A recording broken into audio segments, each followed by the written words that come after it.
नमस्कार. Budding journalist या YouTube चॅनलच्या सामान्य ते असामान्य या कार्यक्रमामध्ये पुन्हा एकदा स्वागत. आज आपण सूर्योदय या सामाजिक आणि शैक्षणिक संस्थेच्या सर्वेसर्वा प्रतिभाताई पाटील म्हणजेच खानदेश कन्या. आता मी खानदेश कन्या का म्हणाले हे ओघाने तुम्हाला या मुलाखतीच्या दरम्यान लक्षात येईलच. नमस्कार ताई. बडिंग जर्नलिस्ट या चॅनल तर्फे आमच्या सगळ्या टीम तर्फे तुमचं स्वागत. ताई, तुम्हाला समाज कर्तृत्ववान महिला समाजभूषण पुरस्कार असे अनेक पुरस्कार मिळाले. जवळपास 152 पुरस्कार तुम्ही आता नुकताच घेतलाय जसं तुम्ही मला सांगितलं. तर तो पुरस्कार घेताना तुम्हाला कसं वाटलं? पुरस्कार घेताना ज्या वेळेस मी पहिला पुरस्कार घेताना मला एक असं फिलिंग झालं तर सर्वसामान्य महिलेला पुरस्कार मिळू शकतं का.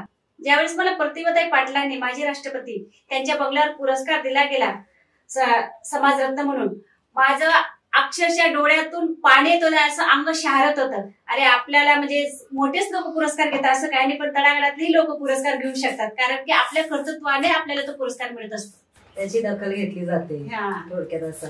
आणि ते सगळे पुरस्कार स्वीकारताना तुम्हाला अर्थातच सगळं तुमचा जुना पास्ट आठवला असेल की जे तुम्ही धडपड करत आज इथपर्यंत आलाय, तर तो पण आम्हाला थोडासा जाणून घ्यायला आवडेल. विषय असा आहे, ज्या वेळेस मनाला इथं लागतं त्यावेळेस माणूस घडायला सुरुवात होते. माझ्या जीवनात असं एक संघर्ष आला फॅमिली मॅटर मधून. माझे मुलगा आणि मुलगी लहान असताना मिस्टरांशी मी 15 वर्ष संसार केला आणि त्या मिस्टरने मला धोका दिल्यानंतर माझा भाऊ मला गावाला घेऊन चालला होता, पण भाऊ गावाला घेऊन जाताना मिस्टर म्हटले जर पुण्याला हिला ठेवली तर मी हिला सोडून मारणार. मग त्या वेळेला भावाने विचार केला, राहील तर तुझ्याच नावाने राहील, तुझ्याच कुंकवाने. मला म्हटलं याला इथंच करून दाखवायचं. त्या पद्धतीने मी हे कार्याला सुरुवात केली. मला सुरुवात काही माहित नव्हती, कारण की मी एक शेतकऱ्या कुटुंबातली मुलगी आहे आणि माझे आई वडील अशिक्षित होते. त्यांना काही म्हणजे शिक्षणाचा गंध नव्हता आणि मी जेमतेम 10वी शिकलेली, पण मला व्यवस्थित वाक्य बोलता येत नाही अजूनही. पण मी कशी तरी घडत गेली आणि जिद्द ठेवली. त्या जिद्दीने मी आज हे सगळं वैभव माझ्या आई वडिलांच्या प्रेरणेने घेतले. माझ्या आई वडिलांचं नाव होतं तुकाराम आणि आईचं नाव होतं जिजाबाई. खरोखर जे पद्धतीने तुकाराम होते त्याच पद्धतीने माझे वडील होते, ज्या पद्धतीने जिजाबाई होती त्याच पद्धतीने माझे आई होती. म्हणजे त्याच पद्धतीने आमच्या वडिलांना हे करायचे. त्यांची प्रेरणा ठेवून आणि एक मनात घेतलं, आई वडिलांचं नाव माझ्या मिस्टरांनी डबवलं ते मी वर काढून दाखवणार आणि माझ्या आई वडिलांनी मला जो जन्म दिला आहे ते मी साध्य करून दाखवणार. ही भूमिका मी ठेवून आज पुण्यामध्ये कार्यरत आहे 2003 पासून. त्यांच्याच गावात तुम्ही तिथेच राहून तुमचं एक वेगळं स्थान त्यांना निर्माण करून दाखवलं थोडक्यात. हो, कारण की जिद्द शिवाय काही नसतं आणि संघर्षाशिवाय माणूस घडत नसतो. ज्यावेळेस संघर्ष करताना समाजात चालताना खूप काही अडचणी येत असतात, काटे येतात, वारा येतो, ऊन येते, सगळं सोसण्याची मी तयारी केली. म्हटलं मरायचं ना जिंकूनच मरायचं आणि आई वडिलांचं ना अमर करूनच मरायचं, कारण की कधी एकदा आपल्याला मरायचं असतं. म्हणून आई वडील आहेत ना त्यांना आपलं दुःख काय हे दाखवायचं नाही. स्वतः दुःख पचवत गेली, पण आई वडिलांना मी नेहमी हसत खेळत ठेवत गेली. माझी आई मला नेहमी म्हणायची मला तू मुलगा हवा होता. पण आज मुलगा आणि मुली याच्यात तुम्ही असा भेदभावच ठेवला नाही. तुम्ही मुलाचंही काम करून दाखवलं होतं आणि मुलीचंही काम करून दाखवलं. दोन्ही तुम्ही जिद्दीने त्या सगळ्या वाटा पार करताच आहात. मला पहिल्यापासून समाजकार्याची आवड होती. कशा पडला तुम्ही समाजकार्यामध्ये? समाजकार्याची आवड म्हणजे ज्यावेळेस मिस्टरांचा जॉब गेला ना, जॉब गेल्यावर आम्ही एम्प्लॉयमेंट ऑफिसला गेलो दोघे. आम्हाला कोणीतरी सांगितलं तिथे एम्प्लॉयमेंट कार्ड काढल्यानंतर त्यांना दुसरीकडे जॉब मिळू शकतं. तिथून एक संस्था बेरोजगार संस्थेची स्थापना आम्ही केली. तिथल्या अधिकाऱ्यांनी आम्हाला मार्गदर्शन केलं, अशी संस्था स्थापन केली की त्याच्यातून बेरोजगार लोकांना कामे मिळतात. त्यावेळेस मी सप्तशृंगी महिला स्वयंरोजगार सहकारी संस्था म्हणून स्थापन केली 2000 मध्ये. त्या माध्यमातून मी खडू, शालेय पोषण आहार, पुणे पिंपरी चिंचवड महानगरपालिकेतून घेतले, लाईट बिलाचं वाटपाचं कॉन्ट्रॅक्ट, असे बरेच कामं मी घेतले. पण त्यावेळेस माझी प्रगती होत गेली. माझी त्यावेळेला दूरदर्शनही मुलाखत झाली, कारण की एम्प्लॉयमेंटची अधिकारी होती सांगडे सर म्हणून, त्यांनी माझी दखल घेतली. ज्या पद्धतीने तुम्ही माझी आता दखल घेतली त्या पद्धतीने त्यावेळेस त्यांनी आमची दखल घेतली. त्यावेळेस दूरदर्शन होतं टीव्हीला. ती दखल घेतल्यानंतर मग माझे नंदा वगैरे त्यांना जरा हे व्हायला लागलं, ही पुढे चालली म्हणजे ही काही चांगली नाही, म्हणजे त्यांनी मला असं ठप्पे ठेवायला लागलं. कारण की हा विषय मी कधी मांडत नव्हतो, पण महिलांना हा संदेश मी का देऊ शकते? माझ्या सर्व माता भगिनींना, महाराष्ट्रातल्या भगिनींना एकच संदेश देतो, आपल्या वर कोणी शिंतळे उडवतात, पण आपल्याला आणि त्या परमेश्वराला माहिती आपण काय आहेत. त्या शिंतळ्याला आपण बळी न पडता, आपण स्वतःचा जीव न गमवता किंवा वाम मार्गाला न जाता आपण जनतेला करून दाखवणं, म्हणून मी ही माझी गाथा थोडक्यात मी मांडत आहे. जेव्हा उपेक्षितांना तुम्ही समाज माध्यमांमधनं किंवा नॉर्मल प्रवाहात आणण्याचं ठरवलं, तर ते फक्त उपेक्षित न ठेवता तुम्ही त्याच्याबरोबर लहान मुलं, म्हातारी माणसं, अगदी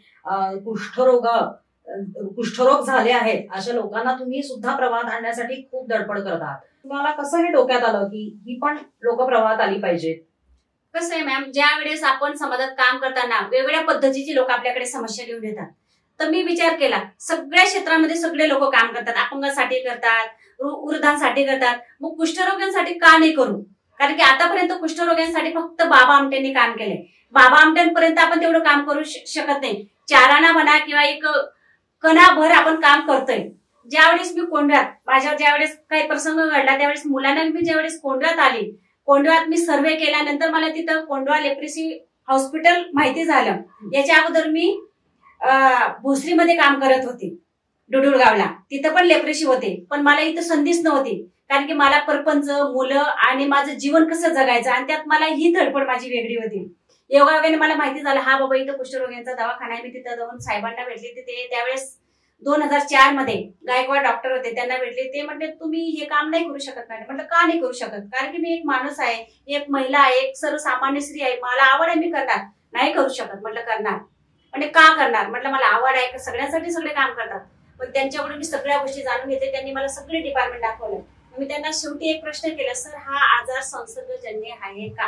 लेप्रेसी, आता आपण त्याला पूर्वी कुष्ठरोग म्हणायचं, आता आपण त्याला लेप्रेसी म्हणतो. ते म्हटले मॅडम हा संसर्गजन्य नाही. मग मी हळूहळू मला पण भीती वाटायची सुरुवातीला, पण हळूहळू त्यांच्या जवळ जायला लागले, त्यांच्या खाटावर बसायला लागले, त्यांच्या हातात हात घ्यायला लागले, त्यांच्या खांद्यावर हात ठेवायला लागले. अशा पद्धतीने मी त्यांच्यात मग्न होऊन गेले.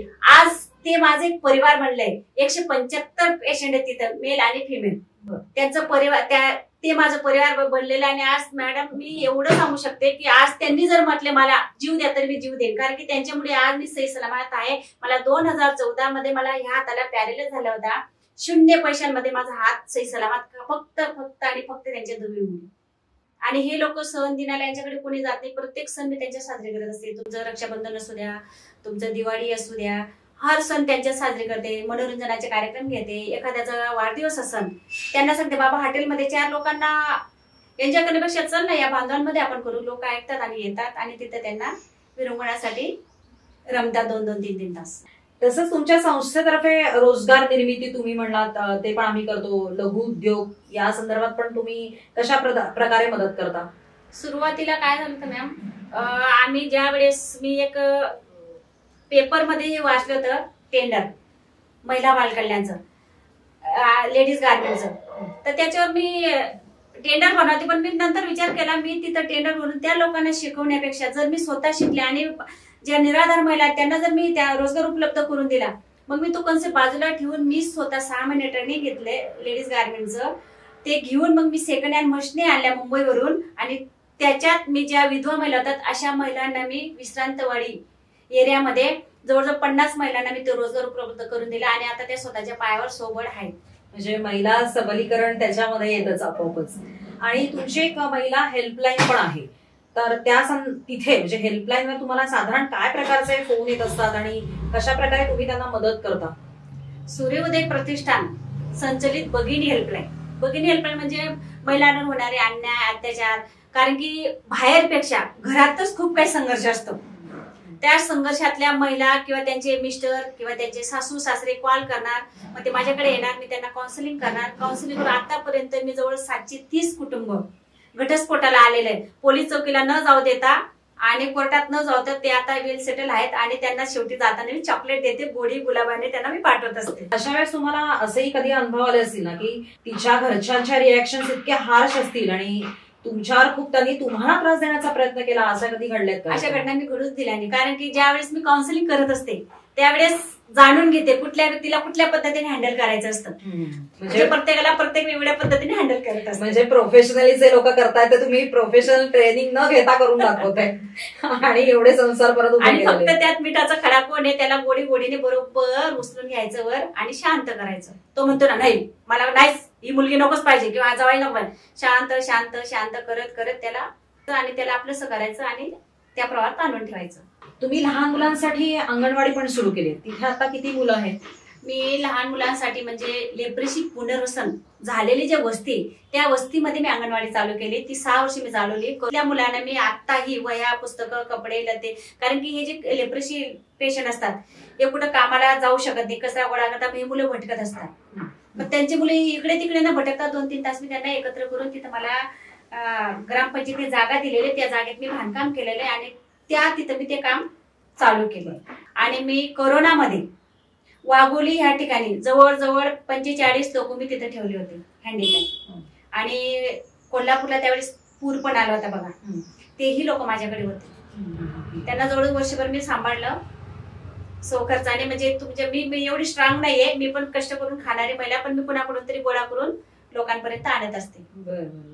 कारण तुमच्या ह्याच्यात तुम्ही अपंग यांच्यावर पण खूप काम करता. फायनान्स हा एक मोठा त्यातला क्रायटेरिया असतो, तर ते तुम्ही कसं मॅनेज करता? फायनान्स म्हटलं की आता समजा एखाद्या व्यक्तीला पाय बसवायचा, आपल्याला कृत्रिम पाय बसवायचा, मी काय करते लिगली लेटर घेते हॉस्पिटलकडनं. मी कुणाकडून कॅश रक्कम घेत नाही आणि त्या डोनरला सांगते बाबा अशी अशी वस्तू आहे, अशी अशी त्यांना ट्रान्सफर करा आणि अशी अशी मला हेल्प करा.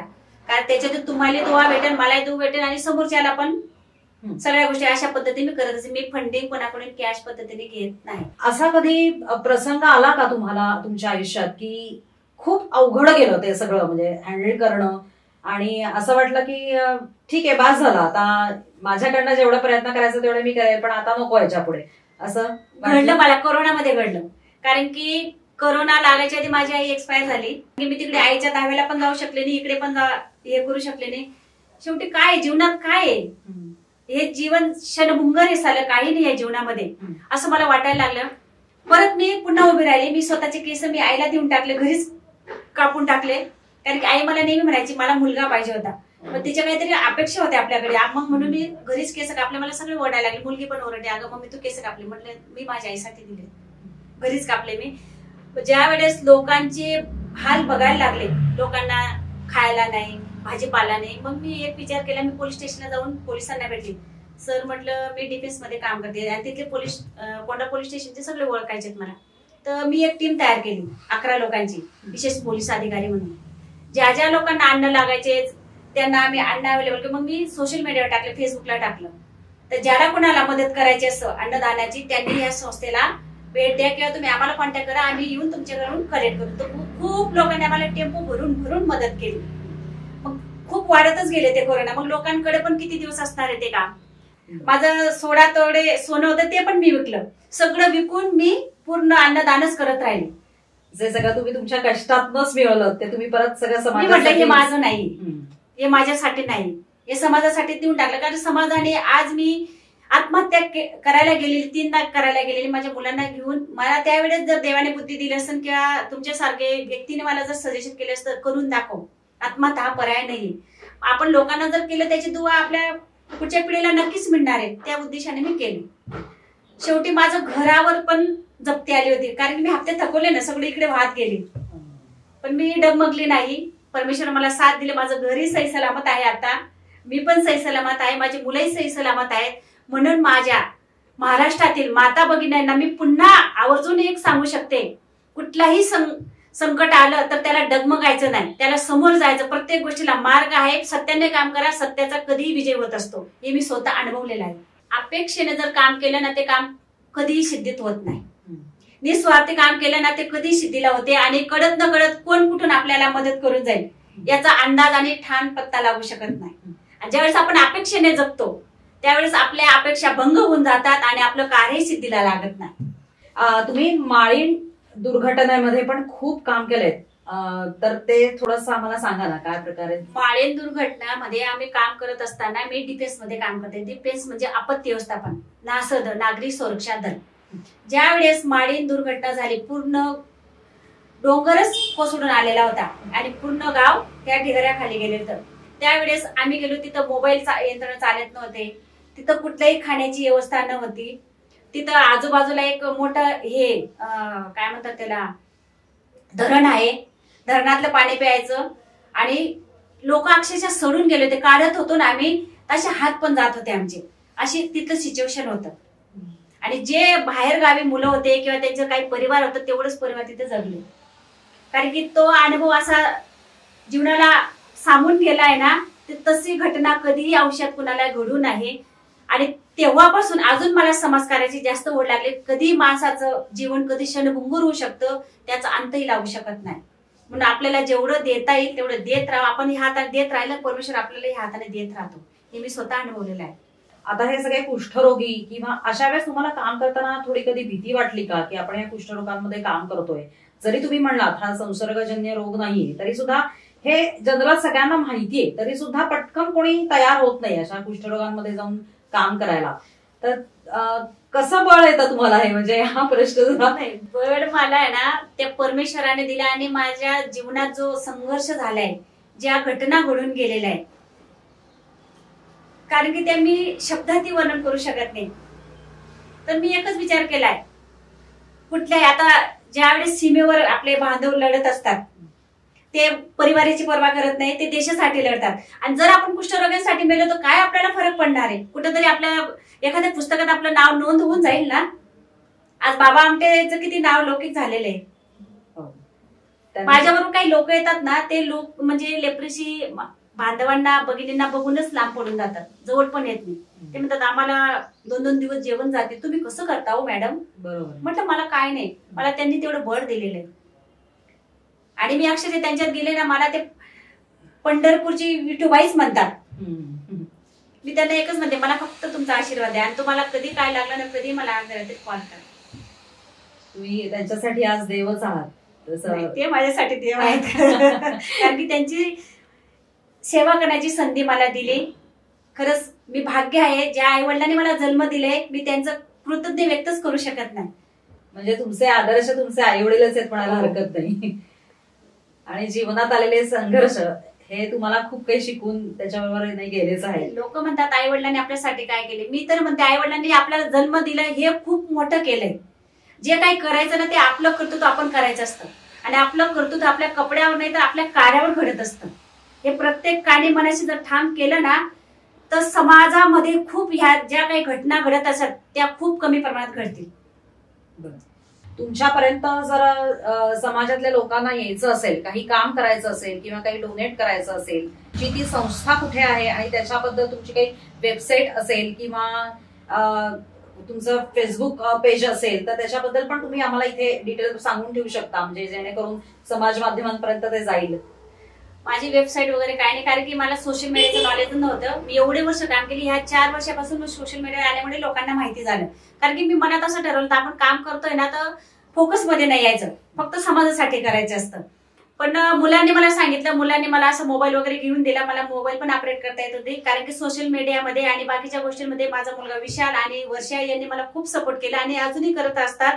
तर सूर्योदय प्रतिष्ठान म्हणून आपलं फेसबुक आहे आणि इंस्टाग्रामला सूर्योदय प्रतिष्ठान म्हणून इंस्टाग्रामचं अकाउंट ओपन केलेलं आहे. आणि मी नेहमी स्टेटसला वगैरे ठेवत असते, काही मागणी केली तर मी सांगत असते आणि आवाहन करत असते फेसबुकला. मी माझी स्वतःची व्हिडिओ स्वतःच बनवते. मला मुलांनी शिकवले, स्वतःच्या पोस्ट मी स्वतःच बनवते. काही चुकलं तर मुलांना सांगते, अरे बाबा इथं काही चुकलं असेल, काना उकारते, बघून घ्या. तुमच्या घरच्यांचाही तुम्हाला या सगळ्या कामामध्ये भरपूर सपोर्ट आहे मुलांचा, म्हणजे स्पेशली.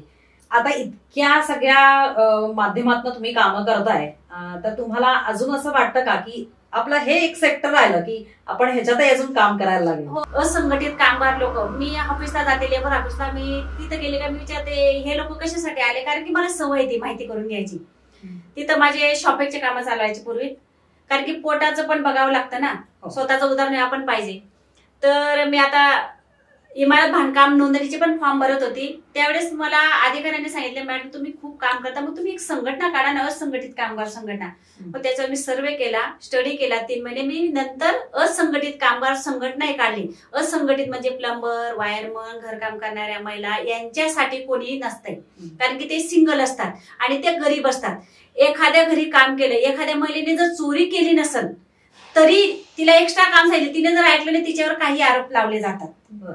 तर त्यांच्या पाठीशी कोण राखण असणार आहे? त्यासाठी मी संघटना स्थापन केली. महाराष्ट्रभर त्याचे नियुक्ती पद चालू आहेत माझे आणि त्यांच्यासाठी मी काम करत असते, असंघटित लोकांसाठी. एक महिला म्हणून हे काम करताना हे सगळ्याच फील्डवर म्हणजे तुम्हाला काय अडचणी आल्या असतील? अडचणी खूप येतात, कारण की समाजात ज्यावेळेस आपण चालतो पुरुषांचा बघण्याचा दृष्टिकोन आपल्याकडे खूप वेगळा असतो. पण मी ज्यावेळेस कुठल्याही अधिकाऱ्याकडे म्हणा किंवा कुठल्याही क्षेत्रात काम करत असता मी स्पष्ट आणि प्रखरपणे बोलते, मी काम करणार पण टेबलचं डिस्टन्स ठेवून काम करणार. मी कुणाचा चहाही घेत नाही, कारण की मला माहितीये, मला सुरुवातीला असे अनुभव भरपूर आले, या मॅडम आपण हॉटेलला बसू चहा पिऊ, पण मी कुणाचाही चहा प्यायला जात नाही. मी स्वतः चहा पाजणार. काम असं 1 रुपया घेताना इतरांकडनं मी त्यांना 2 रुपये देणार, पण मी बळी नाही पडत. तुम्ही कोणी आपल्यावर गालबोटही लावता कामा नये याची तुम्ही पूर्णपणे पहिल्यापासूनच दखल घेतलेली आहे थोडक्यात. कारण की मी मनाशी ठाम केलंय, ज्या व्यक्तीशी आपण 15 वर्ष संसार केला, ज्याने आपल्याला 3 अपत्य दिले, त्यातले 2 अपत्य आहेत, तो माणूस आपला होऊ शकत नाही. तो परका माणूस काय आपला होऊ शकणार आहे? जोपर्यंत गुलाब टवटवीत असतं तोपर्यंत लोक त्याचा श्वास घेतात, पाकड्या पडायला लागल्या कोणी विचारत नाही. म्हणून माझ्या प्रत्येक माता भगिनींना मी एकच सांगते, स्वतःच्या बळावर स्वतःच्या मनगटावर कष्ट करण्यावर हिंमत ठेवा. बळी पडू नका, शॉर्टकट पैसा कमवू नका. शॉर्टकट मनी हा थोड्या दिवसाचा असतो, पण नंतर आपल्याला कुत्रही विचारत नाही. हेल्पलाईनचा किंवा बाकी महिलांनी एस्पेशली आता लॉ पण खूप महिलांच्या बाजूने आहेत किंवा अशा हेल्पलाईन्स पण खूप आहेत, पण तुम्हाला पण कधीतरी असं लक्षात आलं का की थोडंसं महिला गैरफायदा पण याचा घेत आहेत? मग त्यावेळेस तुम्ही हा एक महत्वाचा सध्याचा प्रश्न आहे आणि ऍज अ महिला म्हणूनच तुम्ही ते कसं हँडल करता? मग गैरफायदा घेतातच येत. त्यांच्या पाठीशी कोणतरी असतो त्यांना भरवणारे आणि त्या सिच्युएशनला घेऊन जाणारे. ज्यावेळेस मी काउन्सिलिंग करते त्यावेळेस आपण त्यांच्या मनातून जे काढायचा प्रयत्न, आणि त्या व्यक्तीला 1दा आणि 2दा आणि 3दा आणि जवळजवळ 10 ते 15 वेळेस काउन्सिलिंग करावं लागतं. त्यावेळेस त्याचं माइंड सेट होतं आणि मग त्यांना कळतं हा असं नाही असं आहे. कारण की मी डिपार्टमेंट बरोबर भरपूर कामं करत असते, पण मी एकच ठरवले, ज्याची चूक असेल ना त्याला चुकीचंच ठरवणार. जे खरं असेल मग ते पुरुष असो का स्त्री असो, महिला जर माझ्याकडे आली असेल, तिची जर केस असेल आणि पुरुष सत्य असेल, मी सत्याचीच बाजू घेणार. ही मी पहिल्यापासून ठामपणे ठेवलेलं आहे. जसं तुमची अंगणवाडी आहे त्याच्यात सध्या किती मुलं आहेत? आता माझ्याकडे 35 मुलं आहेत. ते मुलं भटकतात ना, त्यांना आपण 2-3 तास बसवतो, खाऊ वगैरे देतो, इकडे तिकडे भटकू नये म्हणून ते तिथे असतात. आणि नंतर मग ते त्यांच्या आई वडील नंतर त्यांना पुढच्या शाळेत टाकतात. तुम्ही इतक्या सगळ्यांना छान गाईड कराल किंवा सगळ्यांना छान सांगू शकाल, तर तुमच्यापर्यंत यायचं असेल तर तुमचा फोन नंबर किंवा असं तुम्ही, आपण जर समाजासाठी काम करत असेल तर मी नक्कीच माझा नंबर शेअर करू शकते. माझ्या संस्थेचं नाव आहे सूर्योदय प्रतिष्ठान सामाजिक संस्था. माझा कॉन्टॅक्ट नंबर आहे 9850095571. या कॉन्टॅक्ट नंबरवर कॉल कधीही करू शकतात. कुणाला कधीही, महिलांना म्हणा किंवा कुठल्या पेशंटला म्हणा, किंवा मी रुग्णसेवक म्हणून पण काम करत असते. हा कॉन्टॅक्ट नंबर एवढा सेव्ह करून ठेवला की सगळी कामं सगळ्यांची थोडक्यात, कारण की जिथं कमी तिथं आम्ही. खरं तर तुमच्याशी भरभरून बोलायला खूप आहे. तुमचं काम इतकं अफाट आहे, तुम्ही महाराष्ट्रभर तुमचं काम चालू आहे, त्यामुळे प्रत्येक सेक्टर मधला तुमच्या कामावर एक वेगळा एपिसोड होऊ शकतो. पण जाता जाता तुम्ही आम्हाला काय सल्ला देऊ शकाल? मी जाता जाता महाराष्ट्रातील तमाम माझ्या माता भगिनींना एकच सल्ला देऊ शकते, कुठलंही संकट आलं किंवा कुठलंही अडचण आली न डगमगता स्वतःच्या पायावर खंबीरपणे आपल्याला कसं उभं राहता येईल, आणि कुणी जर आपल्याला टॉर्चर करत असेल तर त्यालाही आपण बळी न पडता आपला जे गोल आणि आपलं जे टार्गेट आपण केलेलं आहे त्याच्यावरच फोकस करायला पाहिजे. आपण दैवाट होता कामा नाही, एवढंच मी माझ्या माता भगिनी आणि जाता जाता अजूनही सांगू शकते, आपल्या घासातला घास महिन्यातून तुमचे 1000 रुपये होत असतील तर त्याच्यातले 10 रुपये तुम्ही समाजसेवेसाठी खर्च करा. त्याची दुवा तुमच्या परिवाराला, तुमच्या फॅमिलीला नक्कीच मिळणार. एवढा मी संदेश जाताना माझ्या महाराष्ट्रातील तमाम बंधू आणि भगिनींना देऊ शकते. ताई, तुम्ही इथे आलात आणि खूप मनमोकळेपणाने आमच्याशी गप्पा मारल्या. बडिंग जर्नालिस्ट या आमच्या युट्यूब चॅनलच्या सगळ्या टीम तर्फे मी तुमचे आभार मानते. धन्यवाद. थँक्यू. खरोखर तुमचे खूप आभार आहे, धन्यवाद आहे. आणि असंच कार्य तर आणि अशाच लोकांची तुम्ही दखल घ्यावी आणि असंच कार्य तुमचं कंटिन्यू चालत राहावं हीच मी प्रभूचरणी विनंती करते. जय हिंद, जय महाराष्ट्र.